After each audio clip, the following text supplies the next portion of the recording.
나 국가의 보건 수준, 보건 상태를 나타내죠. 예를 들어서 뭐 암 유병률 하면 이 나라의 암 상태가 얼마나 많은지 알게 된다는 거죠.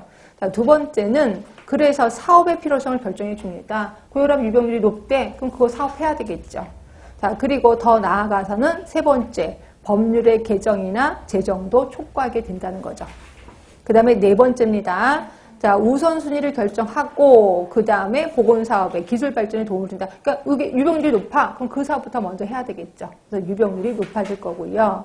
그 다음에 사업의 성패를 결정합니다. 뭔 소리냐면 내가 이제 그 유병률이 높아서 사업을 했거든요. 그러고 나서 또 유병률을 체크했더니 여전히 높아. 그럼 그 사업은 망했구나라고 본다는 거죠. 그래서 성패를 결정하는 거고. 그 다음에 여섯 번째 보시면 요게 이제 시험 문제 좀 자주 나왔던 것 중에 하나인데 보건사업에 관한 공공지원을 촉구합니다. 근데 슬쩍 민간지원을 촉구한다 이런 식으로 한번 나온 적이 있었거든요. 공공지원입니다. 그 다음에 보건사업의 기초자료, 그 다음에 행동활동에 지침이 된다. 그래서 이 보건통계학의 역할은 그게 뭐 17년도에 서울에 나왔다는데 그전에도 되게 많이 나왔었습니다. 예전에도 이거 좀 신경을 써주시고요. 자, 그 다음에 이제 기본 용어 해석 들어가겠습니다. 모집단, 표본, 변수. 요 이제 기본적인 것 들어가겠습니다.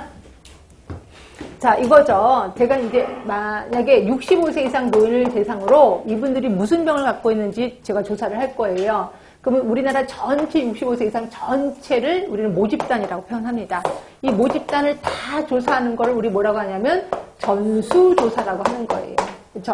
근데 대부분 전수조사는 잘 안 합니다. 왜냐하면 65세 이상 노인 전체를 하려면 이 중에 돌아가시는 분도 계실 거고 그래서 전수조사는 의의가 없어요. 그래서 이 중에서 일부분만을 뽑아요. 일부분을 우리는 표본이라고 하는 거고요. 이 표본을 조사하는 거를 표본조사라고 하는 거죠. 그래서 이제 표본에 대해서 얘기를 했고요. 그 다음에 이제 변수 얘기를 좀 할까 하는데 자, 변수는 뭐냐면요. 자, 논문을 쓸 때 대부분 이런 식으로 논문을 씁니다. 자, 먹는 양이 비만에 미치는 영향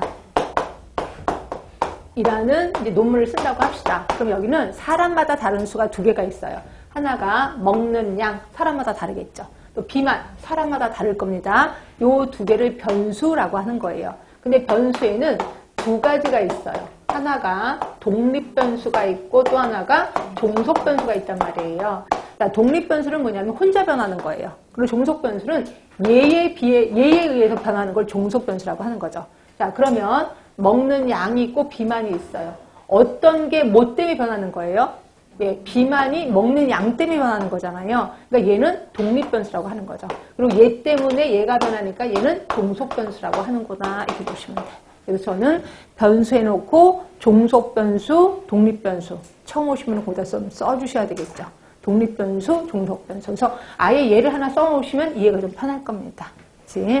근데 그런 식으로 문제 나오진 않을 거야. 이거 보고 다음 주 독립변수는 뭐냐, 종속변수는 뭐냐 이런 거는 안 나올 겁니다. 근데 이건 상식선에서 좀 알아두시라는 거고요.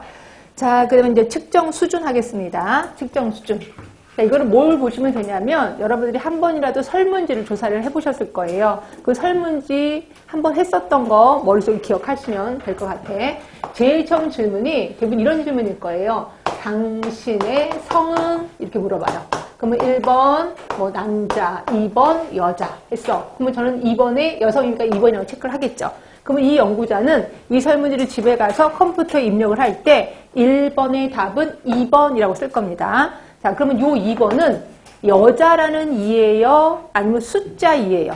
여자라는 이예요. 결국 2번은 여자다야.